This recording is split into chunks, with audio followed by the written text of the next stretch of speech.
Recently, I've been talking a lot about promoting a progressive conservative ideal. If you want to know more about what progressive conservatism entails, you can start by reading my Progressive Conservative Manifesto.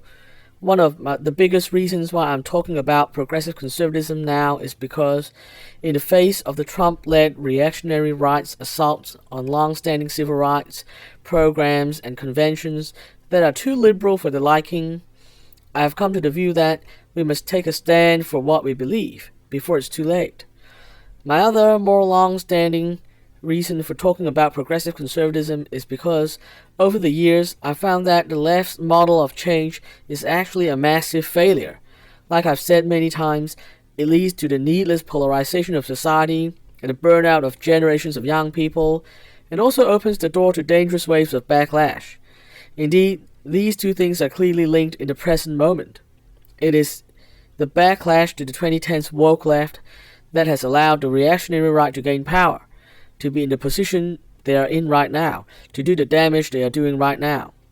My hope is that a progressive, conservative program will solve both problems. Before a progressive conservative program can actually move forward, it has to gain enough support.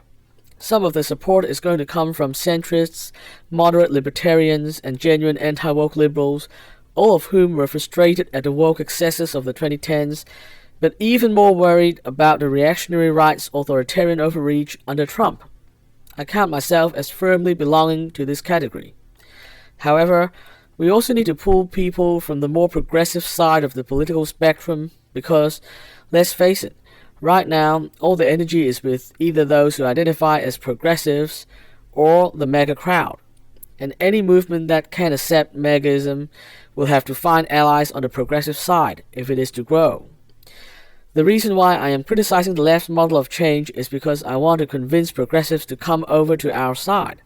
I want to convince them to come over because the far left's model of change is flawed, and we have a better way to move forward, to achieve what they want. The rewards of having a better model of change will be, of course, in the form of actually successfully making things better, and also in the form of defeating the reactionary right. I think the biggest problem with the far left model of change is that it wants to tear down the status quo entirely. This is counterproductive because it is so much harder to build something good from scratch. It also leads to massive backlash because people don't like to see what they have always known get destroyed in the service of some arbitrary philosophical theory. What we should remember is that the backlash always falls most heavily on the disadvantaged minorities of society. This is why I actually believe that the continued pursuit of radical change using the far left model is actually immoral. Indeed, history doesn't contain a single example where this far left model of change has successfully brought good outcomes, while it contains many cautionary tales as to the harms this flawed model could bring. That many progressives became sympathetic to this failed model in the past decade, despite its historical track record, was almost entirely because of the influence of postmodern critical theory, which itself is an objectively unsound worldview. Rather than tearing everything down, I would argue that a better approach would be to make what we have better, by drawing on our long-standing values. Values like freedom, compassion, caring for each other, commitment to improving our understanding of the truth, meritocracy on a fair playing field, and so on, are all embedded within our collective conscience, but their application to the real world remains incomplete. The Progressive Conservative Project seeks to more fully implement these values in all areas of our life.